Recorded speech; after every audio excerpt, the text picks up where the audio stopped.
get to know where does my audiences came from. So you could type your origins, I mean the nations or the country, provinces that you currently from to the chat column down below so that I could see our audiences in this webinar about humanitarian values in preschool educations. We've got Sweden. Hi, Ingrid. I do hope that you're great. And thank you very much for making the time to be here. Okay, we have Pamela from Ecuador. Hi, Pamela. I do hope that everything's going great there. I do hope that everybody's healthy. And we also have Christian Simpson from Canada. Hi. And then we have Greece, Athens. Wow, amazing. We are literally bringing the whole world together today. So it is very great to have everybody here because today we are going to talk about the importance of humanitarian values and how to teach those virtues to our children, especially those who still in the preschool education. So we are going to listen to three distinguished speakers from OMEP. And without any further ado, let's just start our forum for today. And hello, France and New York. Thank you very much for joining us. And I believe there are going to be a lot more audiences to come. So good evening from Indonesia, ladies and gentlemen. Good afternoon and good morning. I do really hope that everybody is doing great, healthy, safe, and sound. And welcome to the webinar Humanitarian Values in Preschool Education by Mercedes Mayol Lassale with Jessica Esri and Mie Oba, where we are going to talk about the importance of teaching humanitarian values such as humanity, impartiality, neutrality, independence, voluntary service, unity, as well as universality. These seven fundamental principles are vital in helping people in need during conflicts, natural disasters, and other emergencies. We do believe that education will help us develop a new paradigm in society with no discrimination and inequality, because education is the key to change the world. Ladies and gentlemen, this forum is a collaboration event between OMEP and EdHeroes. I believe most of you have heard about both organizations, but please allow me to explain once more. OMEP, the name of organization came from Organisation Mondiale pour l'Éducation Préscolaire, pardon my French, I'm trying my best, or the acronym OMEP. The name can be translated into English as the World Organization for Early Childhood Education, but always a setting before the acronym OMEP. OMEP is an international, non-governmental, and non-profit organization which has worked for all aspects of early childhood education and care, or ECIC, since 1948. OMEP is currently in over 70 countries, has special consultative status in the United Nations, UNESCO, and ECOSOC, and is represented at the meeting of other organizations with similar aims.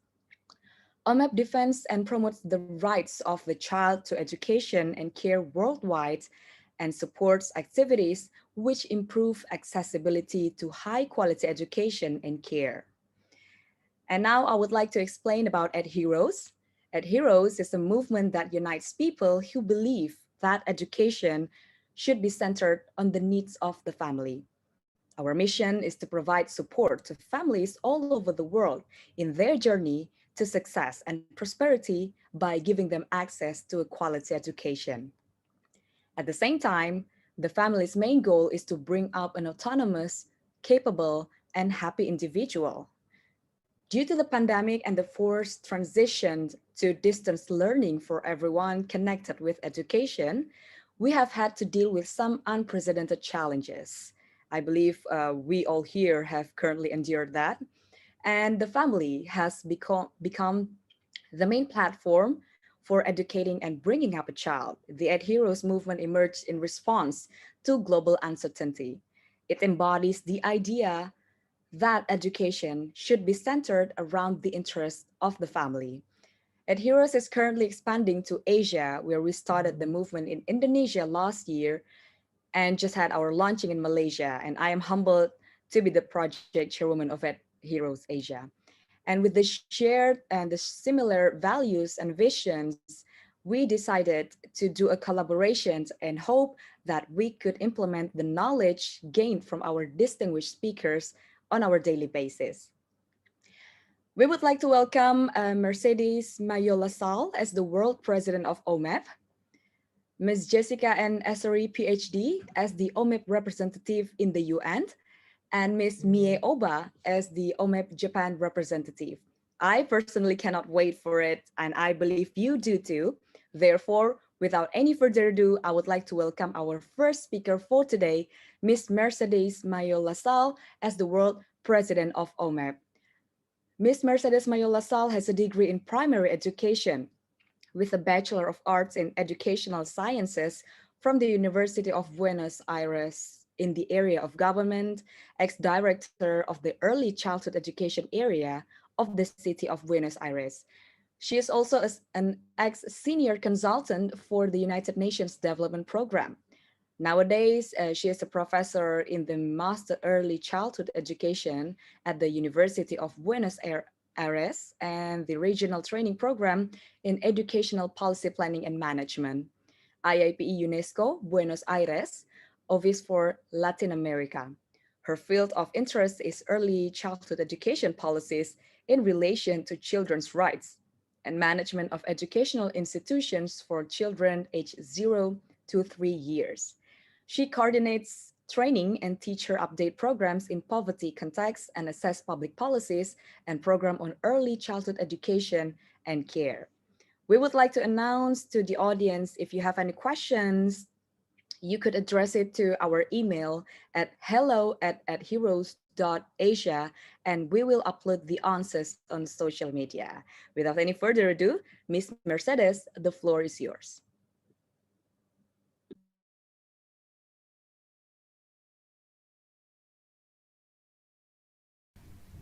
Good morning, good afternoon. Welcome to this online discussion about humanitarian values in preschool education. Today, three colleagues from OMEP, the World Organization for Early Childhood Education, Jessica Sari, Mie Oba, and me, educators and researchers from different countries of the planet, will present and share our ideas about early childhood education and care and humanitarian values. As I said, we all are members of OMEP. Since its creation in 1948, OMEP is collaborating in the construction of a fair and humane world, aiming a holistic development of early childhood.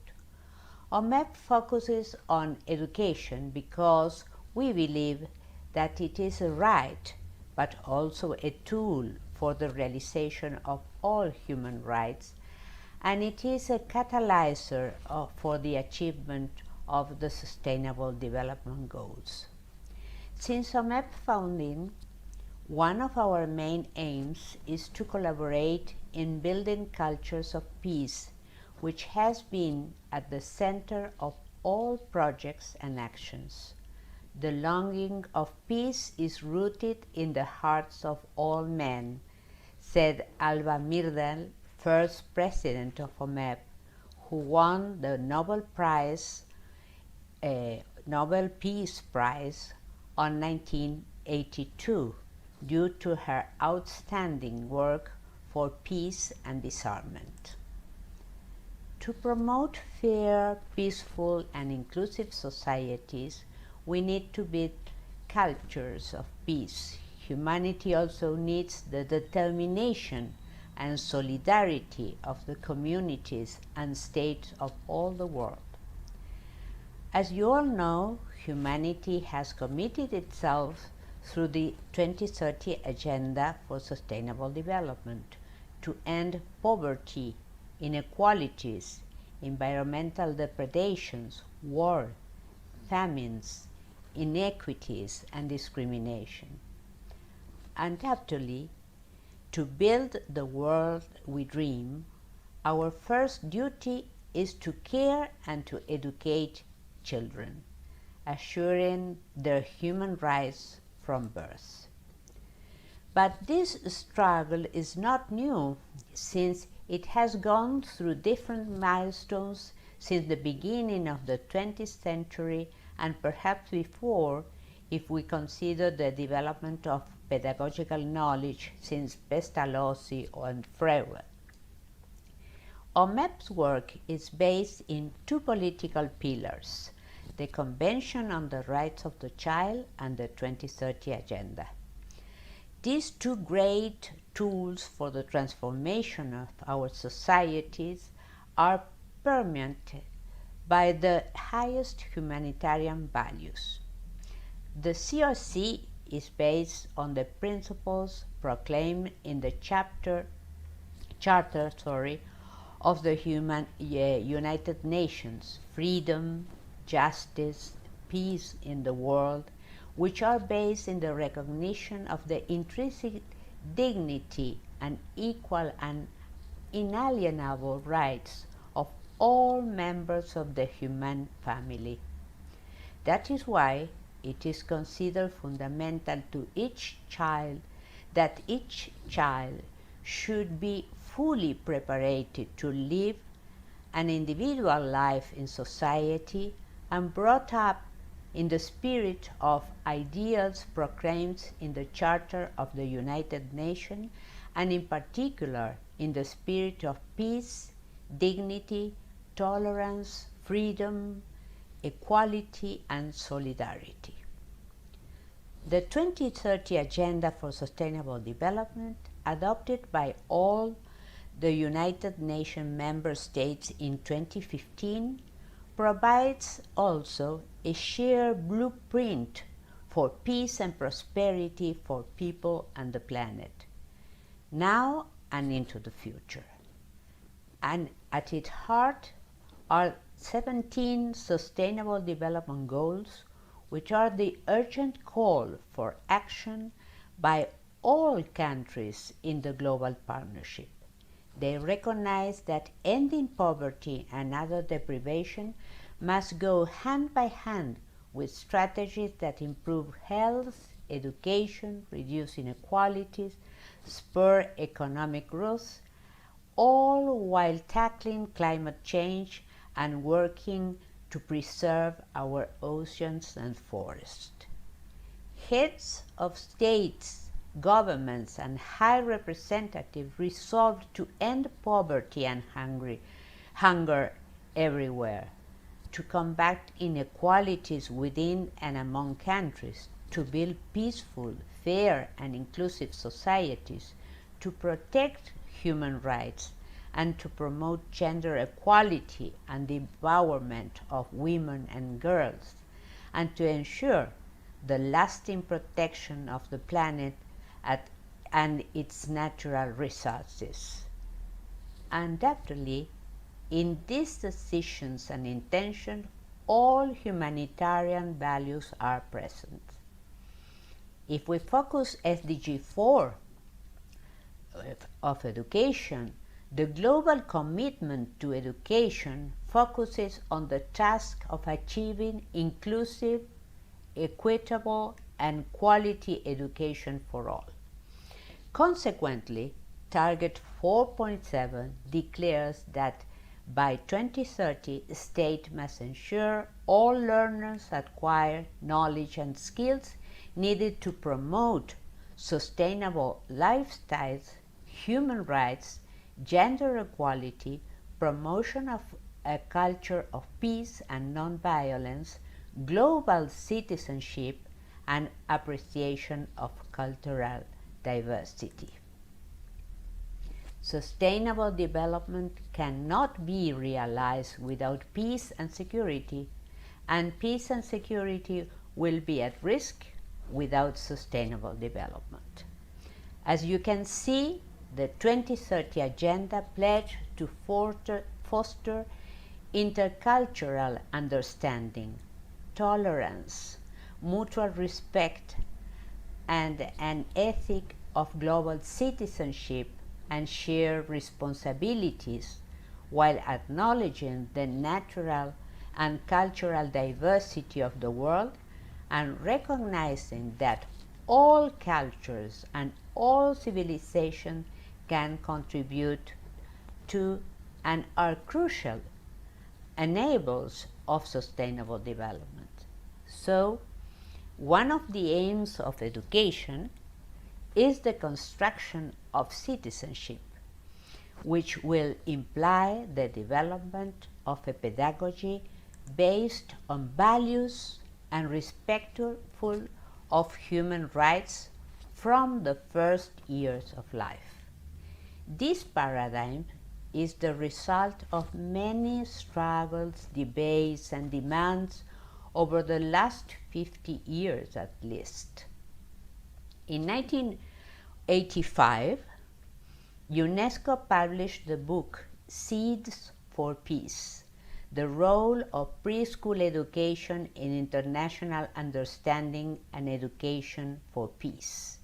It was written by Madame Madeleine Guttard, President of OMEP, and was supported by a consultation team composed of humanists and pedagogues from Hungary, Lebanon, Colombia, Portugal, Belgium, Togo, and France. It is interesting to revisit its proposal and the validity of the message. For example, this: writing a work on preschool education for peace is therefore not a matter of describing a specific subject to be taught to very young children. It means helping parents and teachers to become aware that their own deep-seated attitudes towards life and death, and showing them that the way they relate to others and to children in particular is an important factor contributing to peace or violence. It means pointing out ways in which they may act positively and with greater awareness as agents of peace, capable of fostering peace at home and at work, and thereby passing on to the very young the essential ability needed to find peace within themselves and with those around them. Very young children can have no linking of what peace or war means, nor have they any knowledge of the world situation. They are nevertheless capable of sensing inside themselves feelings of peace or conflict, depending on the kind of life they lead in the family, at the nursery or preschool, or in the surrounding community. Currently, and for the last 12 years at OMEP, we have been committed to work on education for sustainable development during early childhood. This approach is based on several pillars: the environmental, the social, the economic pillar, the cultural pillar. All demands the construction of values and citizenship. And this task starts already in early childhood education.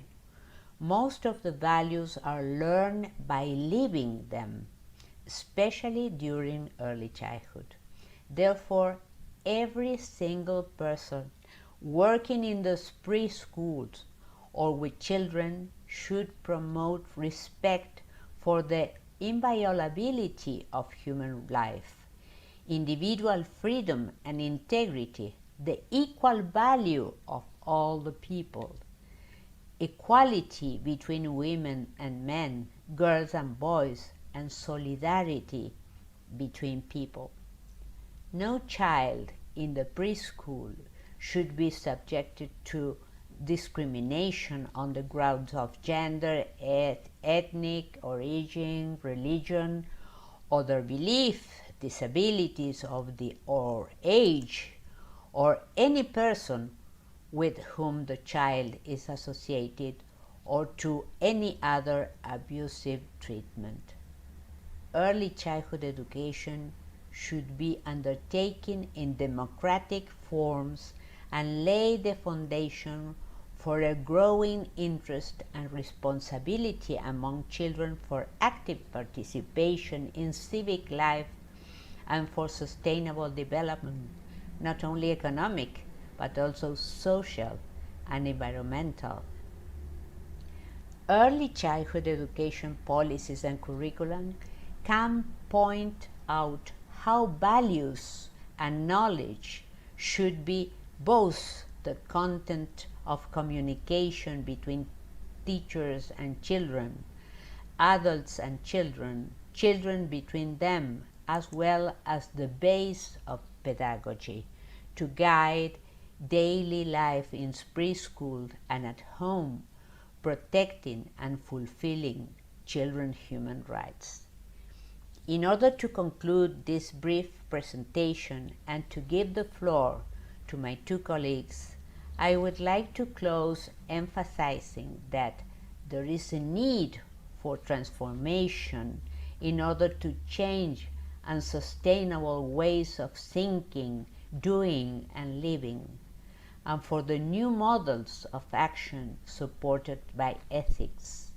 For this reason, it would be necessary to develop a critical, disruptive, and transformative perspective inside educational policies and pedagogy for early childhood education and care based on solid framework of humanitarian values and on human rights. Thank you.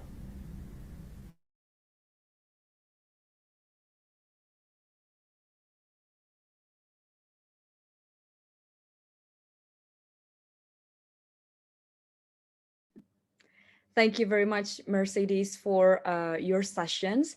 Of such an insightful sessions from Mercedes, we could learn that transformation is needed to achieve inclusive and quality education as a part of sustainability development, because they are the key, to future generations, especially in early childhood. Promoting tolerance, unity, diversity, and humanitarian values in order to achieve a new paradigm of society that implement humanitarian values, because it is crucial to put those virtues on pedagogics, because it is the basic for character building that will stay for a children's entire life. So it is very important, and it's getting more and more interesting. And now we would like to welcome our second speaker for today, Ms. Jessica N. Essery, PhD, as the OMEP representative in the United Nations. Jessica N. Essery, PhD, is an associate professor of education and the Inclusive Education Program Director at Cazenovia College. As an international teacher educator, Dr. Essery was an expat for several years in Dubai and has presented at OMEP conferences in many countries, including Prague, Shanghai, and Panama. Prior to higher education, Jess taught first and fourth grade in a community with a high poverty rate and was a lead teacher in the SUNY UB Early Childhood Research Center. Dr. Esri is currently a member of the editorial board of the Journal of Formative Design in Learning and the author of many early childhood education publications. She is OMEP representative in the United Nations HQ and the member of the NGO Committee on Migration. We would like to once again announce to all of our audiences, if you have any questions, you could address it to our email at hello@, heroes.asia, and we will upload the answers on social media. And now, Miss Jessica, the floor is yours.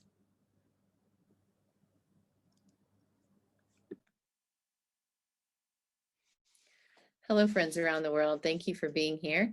Today, I'm very privileged to join you, and I thank our partners, Ed Heroes, for the Ed Heroes movement for inviting us to participate.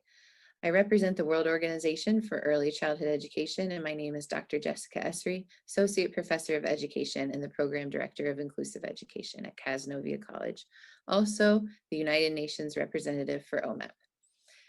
Today, I have a great privilege of talking with you about a topic that is near and dear, defining humanitarian values for civic engagement in early childhood care and education.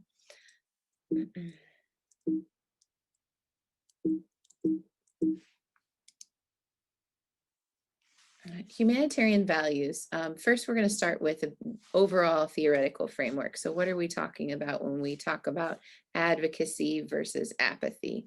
In order to discuss how we support humanitarian values, we really have to know the difference between advocacy and apathy. And so I'll leave you with an example that I experienced in a first grade classroom. I was in this first grade classroom, and a young girl was learning about deforestation for the first time. And she participated in watching a video about deforestation with images similar to the one I credit the U.S. Forest Service for here in the slide. Animals, families losing their homes due to rapid deforestation or just being pushed out due to low air quality, what have you. This is an extreme event. It's happening around the world, and she felt helpless in that moment because at the end of the lesson, simply she was asked to put words and sort them into two different columns according to a learning objective for that day's vocabulary activity, and all the words had to do with deforestation. This made her feel a sense of learned helplessness. There was a lack of civic involvement in that activity. And we never want children to feel this way in their education. We want them to feel that they're agents in society and that their voice matters. That can simply change by asking the children to write a letter to a company that's involved in deforestation to share their feelings and thoughts on the topic. All of a sudden, a lesson which has the same learning outcomes to improve that vocabulary development, same academic outcomes, but then it has a civic component as well. So we can embed these lessons. Otherwise, we run the risk of teaching apathy, and it's a hidden curriculum, and there's such a danger in that. So apathy is, in general, a lack of involvement with taking on different issues, and could be for a variety of reasons that people feel apathetic towards things. But I would argue that this apathy that we see sometimes, lacking humanitarian value or interest, engagement, starts in the early childhood years. So as adults, we try to support ultimately civic engagement and supporting our children as civic agents from birth. After all, a baby can offer a smile, and this is even a form of giving to others. So it's not something that should start at a certain readiness point. It's something that they should start from the womb. This helps them avoid civic helplessness.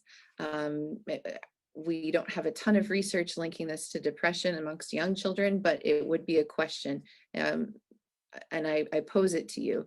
When children have a lack of civic engagement and they feel a sense of civic helplessness, as in they care about the topic, but they don't see how they can influence the topic within their current sphere, could we be creating some of the depressive things that we see happening and conditions that has yet to be fully explored in the literature?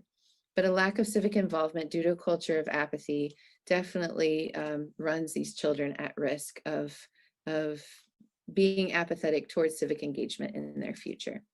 Now, volunteerism and civic engagement are different. In the sense of volunteerism can just be simple episodes of volunteering.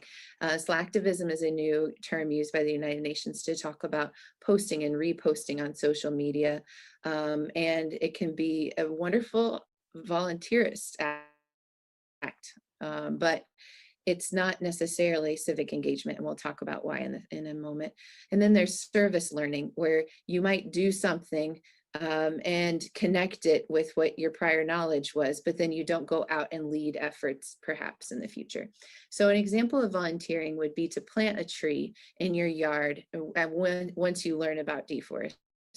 And then one level further would be to plant a tree and then learn about deforestation somewhere, or perhaps send a tree to that area. That's where we start to touch upon service learning.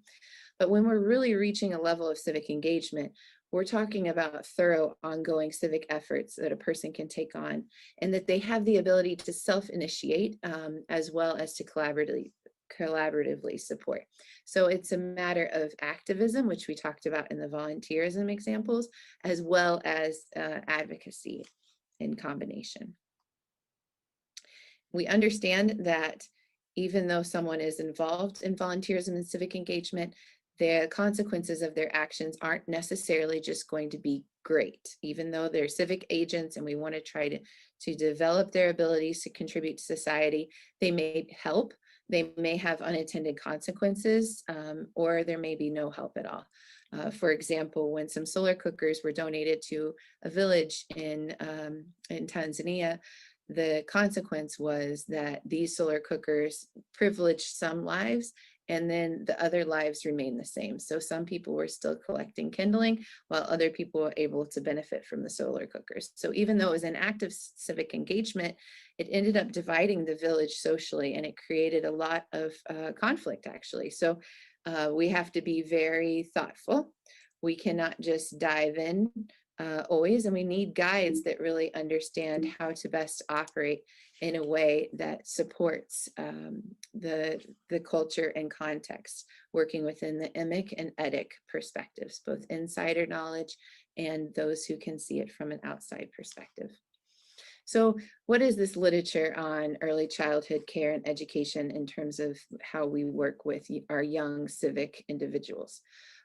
Well, there's the notion of emergent civic engagement, that young children are not simply passive actors. They may offer their opinions, time, materials, actions, and emotions to society, and that media, literature, and other primary data evidence suggests that young children have diverse abilities in civically engaging with society at a young age.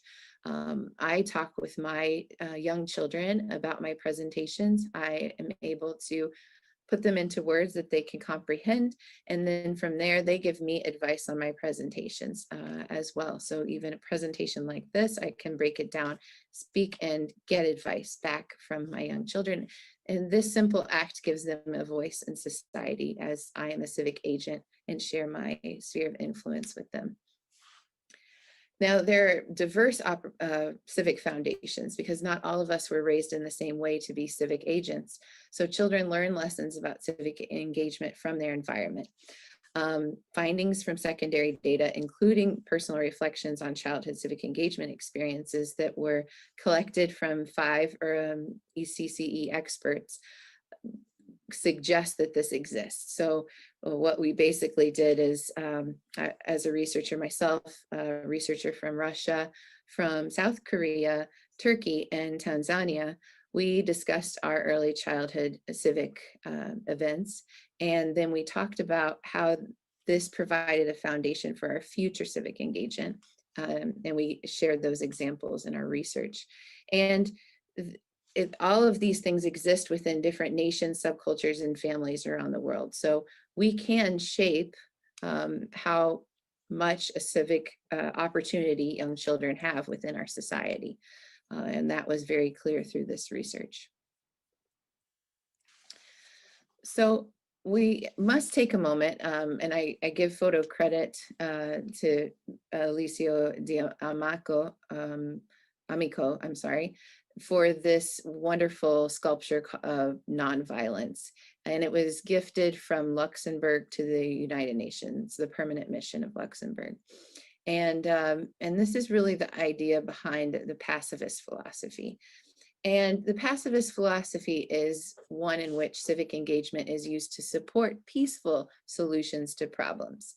The viewpoint is that all violence is unjustifiable.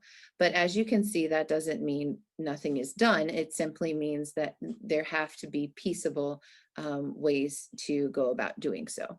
So we have the image of this gun to remind us right outside of the United Nations in its crumpled fashion. So this keynote request came, and the request was to address these terms, which are commonly represent humanitarian values. So today I'll take a crack at that and give that an attempt. But I'm going to do it in light of many things. Before we move forward with those terms, I want to recognize that of course, in our pacifist way, we have this responsibility to uphold human rights and to offer rapid action in times of crisis. Examples of group responses to address war crimes on an international level: the International Criminal Court and the UN Security Council are two groups. And when my young son asked me about the events happening, the current events, and comments are made, well, what will happen, Mama? Who's going to take away their toys until they make good choices? We can also use common language that children understand to discuss these current events. How would you feel if somebody came to your classroom and took over your classroom? What would you do to peacefully solve that problem? So we use these spaces. Of course, fear can really come in if we're using the home as a space. So using parks and classrooms and other examples to help them relate to problems that are happening internationally can help us engage in these conversations around these key words: unity, universality, neutrality, independence, humility, impartiality, and voluntary service.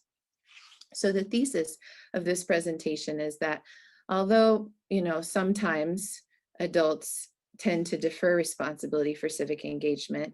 For example, I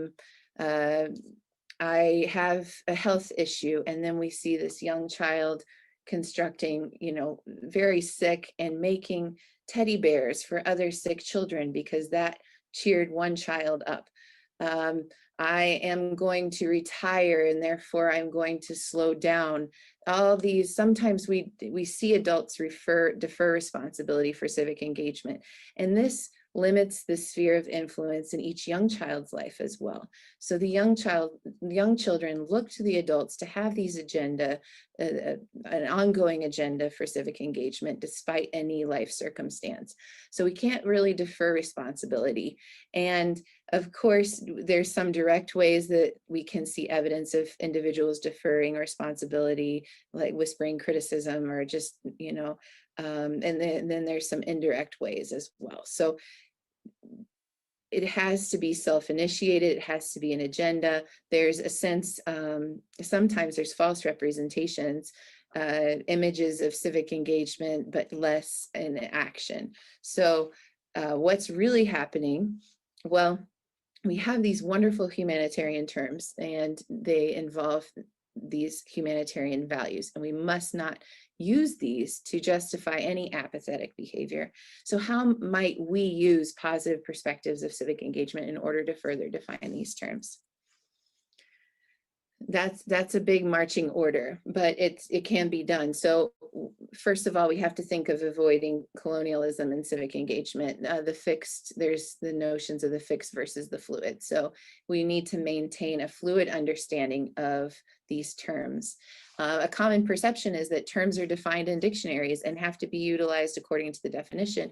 But I would offer you the rebuttal today that a dictionary is a living document. We see hundreds of words added to the dictionary, many different types of dictionaries often. So to be a civic engagement, we have to define and redefine, aggregate and disaggregate concepts to clarify these common humanitarian terms to better align with the values. So in summary, civic engagement behaviors and humanitarian values may be influenced by miseducation, and this is something we have to watch out for. It's the hidden curriculum. It can be found in images and behaviors in the classroom. It can be found in words that are not interpreted well. It can be found in overgeneralizations in our words. So any apathetic cultural norms, language trends, which dissuade social responsibility and support exclusion, socioeconomic capital considerations, and individual ego can move against a tide that we really want to be supporting. And that is that we are all part of this world and we need to civically engage. So adult words and actions can be used to civically engage young children, inclusive efforts, or otherwise. And we see this in the article that's referenced here is work to engage in children in sympathy. And sympathy is a new concept around, and coined in this article, around engaging children in socio-scientific issues to problems. And we've actually found through reviewing that literature that children with diverse, technically identified needs of various sorts are able to participate in these wonderful science lessons because everyone has a stake in the socio-scientific issues that exist in this world. And then it's exciting to think that the civic engagement in early childhood education is a topic which warrants further investigation, because if we create a foundation, it becomes a life habit. And if you think back to your own civic engagement experiences in early childhood, how did those experiences influence the civic agent you are today? How did your family stories influence the civic agent you've become? And so we think about the other institutions in a child's life and their influence. And as we carefully, most fluidly use these words to support our civic work and teaching beyond the definitions. Thank you so much for this opportunity to be with you today. It's been, or tonight, wherever you might be, it's been an honor, and I very fondly look forward to your feedback on this. And I do hope that you are able to write to me, and I look forward to getting to know you. Thank you. Thank you very much, Jessica, for your session, such an fruitful and insightful session. We could learn that all violence is unacceptable. Humanitarian terms involve humanitarian values, and it must not be used to justify apathetic behavior. It might influence by miseducation, apathetic behavior, social norms, and language trends, until individual ego, because we need to introduce civil engagement in early childhood education so it could become a life habit that transform the whole society. And it could lead to a better society where humanitarian values become the core of our day-to-day basis. And now, ladies and gentlemen, we would like to welcome our third speaker for today, Ms. Mie Oba, as the OMEP Japan representative. Ms. Mie Oba is a professor at the Faculty of Educational Sciences of the Municipal University of Fukuyama in Hiroshima Prefecture. She trains kindergarten and primary school teachers. She won the Global ESD Award 2019, 10th Annual Education for Sustainable Development Prize Competition by the World Organization for Early Childhood Education, or OMEP, for her project Peace Education for Young Children and Early Childhood Teachers, Inspiring a Peaceful Mind Using an Effective Learning Resource. And she is also an active member of OMEP Japan. And we would like to once again announce to all of our audiences today, if you have any questions and suggestions or any ideas that you would like to share to us, you could address it to our email at hello@heroes.asia, and we will upload the answers on our social media platforms. And without any further ado, Ms. Mie, the floor is yours. Good morning, good afternoon, and good evening, everyone. I am Mie Oba of OMEP Japan, professor of Fukuyama City University. I live in Fukuyama City in Hiroshima Prefecture. I'm very pleased and honored to present our activities. This photo presents the children's work using paper crane. Here are the contents of my presentation. First, I would like to present the system of ECCE in Japan. Next, Fukuyama City description. Third topic is peace culture in Hiroshima Prefecture. Final topic, it is a story around rose flowers. This diagram shows the structure of ECCE in Japan. Before entering to elementary school, facilities of ECCE is divided into 3. Nursery schools for 0 to 5 years old children, integrated center for ECCE for 0 to 5 years old children, and kindergarten for 3 to 5 years old children. Between nursery school and integrated center for ECCE, they have common contents of 3 domains for 0 years old and 5 domains for 1 to 3 years old. For 3 to 5 years old, nursery school, integrated center for ECCE, and kindergarten have the common contents of 5 domains. This is the contents of 0 years. Contents of ECCE of 1 to 5 years old have these 5 domains. They are undifferentiated. Through playing, through surroundings, children get harmonized learning and cross-curricular competencies. Considering the continuous development from the birth, child develops as an active and interactive individual. Let me show the city of Fukuyama. Fukuyama is the second largest city in Hiroshima Prefecture, 200 east of Hiroshima City. Fukuyama Castle is founded in 1622, so 2022 is the 400th anniversary. In 1945, 80% of city was burned out by air raid. The present castle was reconstructed after the war. People began to reconstruct their city after war damage. Traditionally, it has long been believed that holding thousands of paper cranes will make a wish come true. But today, they are known as a symbol of peace in Japan.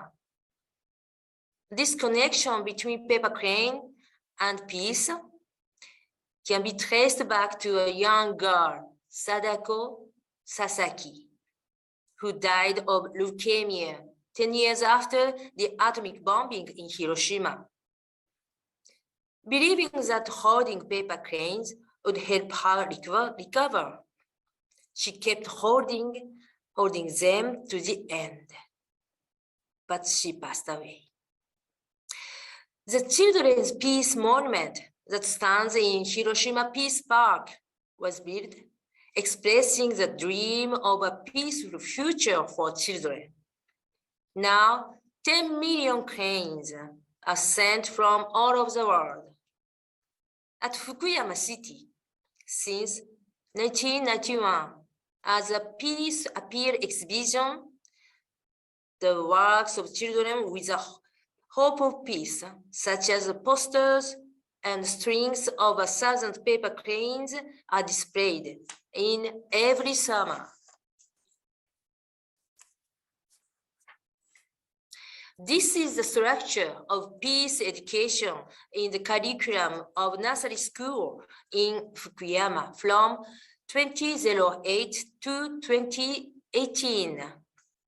I would like to start 5 years old children. They discuss the importance of peace and irreplaceable life, reading picture books, listening experience wartime, tasting wartime food, singing song for peace, visiting to the Museum of Peace, sharing about their understanding of peace in daily life. Every summer, children make co-production using paper cranes together.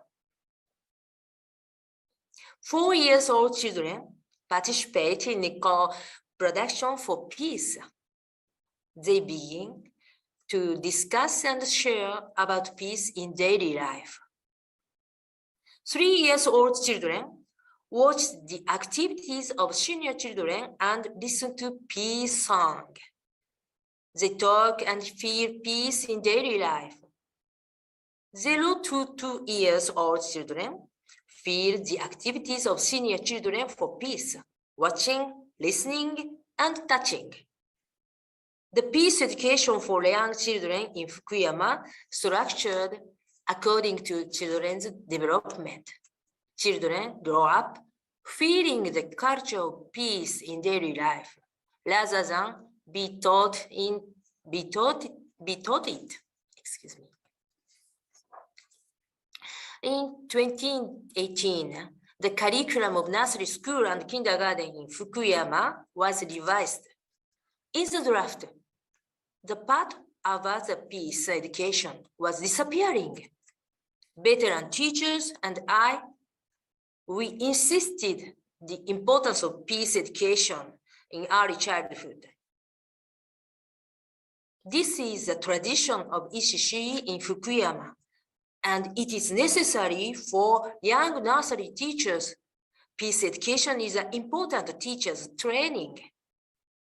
In the result, one sentence was left about peace in the part of 5-year children. But practices about peace is continuing in nursery schools now. In July and August, they talk about a bomb, Hiroshima, air attack to Fukuyama, a bomb, Nagasaki, and end of war. Unfortunately, visit to Museum of Peace is suspended since 2020 due to the COVID-19 pandemic. 3 to 4-year-old children participate in activities for peace with 5-year-old children. 0 to 2-year-old children watch, listen to, touch, and feel the activities of senior children.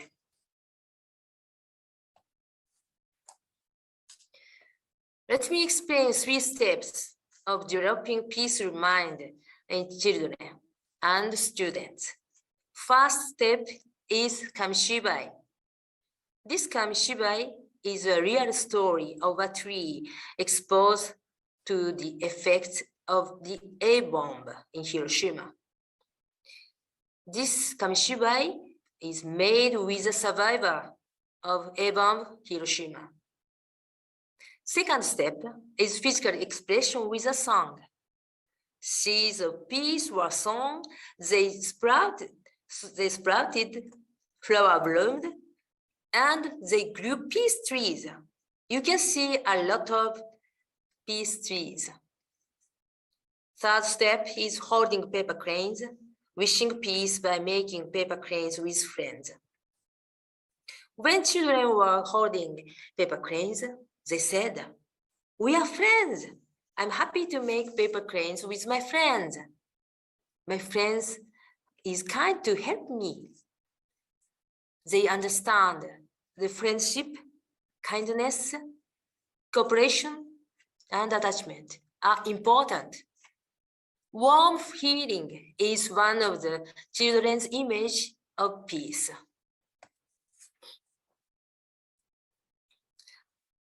This activity won the ESD Award 2019 from World OMEP. The survivor who made with us this Kamishibai of the story in Hiroshima was very, very delighted at this news. And she said to me, "Please continue. Peace all over the world is my wish." But she finished a life of 92 years old in 2020. Our activities for peace with children and students is continued. In 2020, World OMEP presented 3 movies of our peace activities with children in Fukuyama by official Facebook. I would like to invite you to discover the Japanese culture of peace watching these short movies. I presented our peace education efforts for early childhood using Kamishibai at the presentation of the World OMEP's ESD Award 2019. Our activities have become well known around the world, and my friends in Sweden wrote our efforts as chapter 14, Peace Education, in the book of Preschool Education for Sustainability in Sweden. Due to the COVID-19 pandemic, my students could not visit to nursery school for the activities of peace education. So we tried to explore a different way of practice to learn the culture of peace in no-contact situation.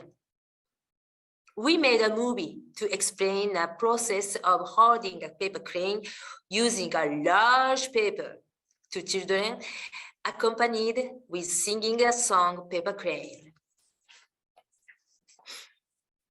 I'm sorry, but I can't show you the movies. But in Fukuyama, 5-year-old children can hold it by themselves. This was an effective training for future teachers of ECC. Please try folding paper crane. You can do it. I went to the public nursery school to show this movie with an authorization as the pandemic continued.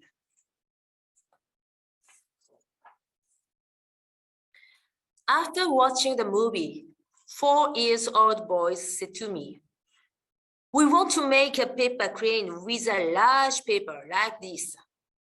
I discussed about the activity of making a large paper crane with the director of this public nursery school and the municipal office. Finally, we realized the visit in July 2021. Children listened to a story of Hiroshima by Kamishibai and enjoyed expressing development of peace tree with a song. 4-5-year-old children attained their purpose to hold a large paper crane with help of students. Now, mother and baby paper crane as co-production of children and teachers, and a giant crane that children made with my students. Welcome all children, families, and visitors at the entrance of this public nursery school in Fukuyama. It's August 2021. Children and nursery teachers made a paper crane. This is a paper crane continue to inspire a peaceful mind at nursery school. This is children's production using different paper cranes after our visit. It was presented in Peace Appeal Exhibition 2021. Tree, sky, animals, insects, and friends. They live in the peaceful world and the image of children. It shows us the sensibility of humanity. Now, I talk about the second topic, WASH from the start. This activity is developed by collaboration of OMEP and UNICEF. As you know, WASH with peace. Let's return to the history of Fukuyama City. On the 8th August 1945, air raid by US bombers destroyed and burned 80% of the city, including the Fukuyama Castle. There are many victims. After the end of war, to encourage each other, people planted the roses. This is the reason that the rose is a symbol of reconstruction and peace in Fukuyama. But unfortunately, Rose Festival in May is held every year since 1968. But unfortunately, the Rose Festival in 2020 and 2021 were cancelled due to the COVID-19 pandemic. We lost the opportunity to admire the rose flower. But local community members were not disappointed. We can use our roses for children in this difficult time. They created handmade soaps from rose flowers, and they provided over 100 soaps to integrated centers for ECCE. Children wash hands using this rose soap, feeling the kindness of local community to try encourage children and teachers. In 2021, they continue providing the rose soaps. I was a chairman of the 31st National Congress of the Japanese Society for Education of Young Children. The theme of this Congress was Peace for Children. It was a valuable opportunity to think about peace for children in daily life. Considering the current situation in Ukraine, we feel it was meaningful to hold a Congress on this theme of peace last December. And we, adults, have to consider and take action to protect peace as a human right of children. We continue our challenges for peace of all children in the world. I hope you understand our activities for peace of children. Let's keep a cooperation and solidarity for the well-being and the rights of children. Thank you for your kind attention. Thank you very much, Mie, for such an insightful sessions. If you allow me to recap a little bit from our previous sessions with Mercedes and Jessica, we learned about the concept and fundamental values, as well as the importance of teaching humanitarian values. And from Mie, we could learn about the actual implementation of learning the culture of peace in early childhood education. The teacher teach about the war and how does it impacted everybody's life. And the most important thing to teach the children is how to rise from the situation by a lot of methods. For example, kamishibai, where teachers teach about the concept of peace by using creativity, making crafts such as paper cranes, artworks through books, pictures, and technology. So it is a comprehensive way, to learning methods and to introduce the concept of peace to the students. And we would like to once again announce to all of our audiences, if you have any questions, suggestions, or maybe some ideas, you could address it to our email at hello@heroes.asia, and we will upload the answers on social media. You could also find the email address on the chat column down below. And before we end the session for today, we would like to take pictures with all of our audiences as well as the speakers. So if everybody could kindly please open your camera and, just pose and smile a little bit on my count. So let me see. Everybody show your best smiles wherever you are, because wherever you are, whatever you do right now, we would like to appreciate and thank you very, very much for making the time for today. And we do really hope that the sessions could have a good value for your implementations and also important contributions. And okay, everybody seems on right now. So on my count, put on your best smile.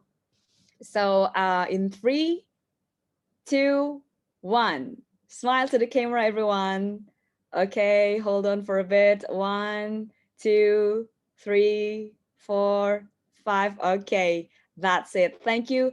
Thank you very much, everybody. And from all of our speakers, let me conclude the sessions that we could see that it is crucial to teach the concept of peace and humanitarian value, such as humanity, impartiality, neutrality, independence, voluntary services, unity, as well as universality, because it could shape the mentality and personality of a child, and that affects a lot of things, such as character, way of thinking, and their values of life. If we educate a child, it means we help to shape a future generations and, to wider perspective, a face of a nation. Imagine how beautiful and powerful our world would be if we have future generations who is critical, but also have a good character and good moral values. It would be really, really great environment that we could all probably imagine. And thank you very much, everyone, for making the time to be with us from wherever you are. I saw previously it was from Greece, from New York, from Sweden, France. Thank you very much, everyone. I couldn't mention one by one. And that's a wrap for today.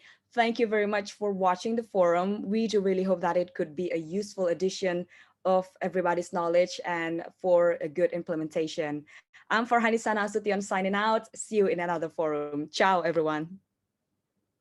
Good morning, good evening, and also good afternoon. Thank you.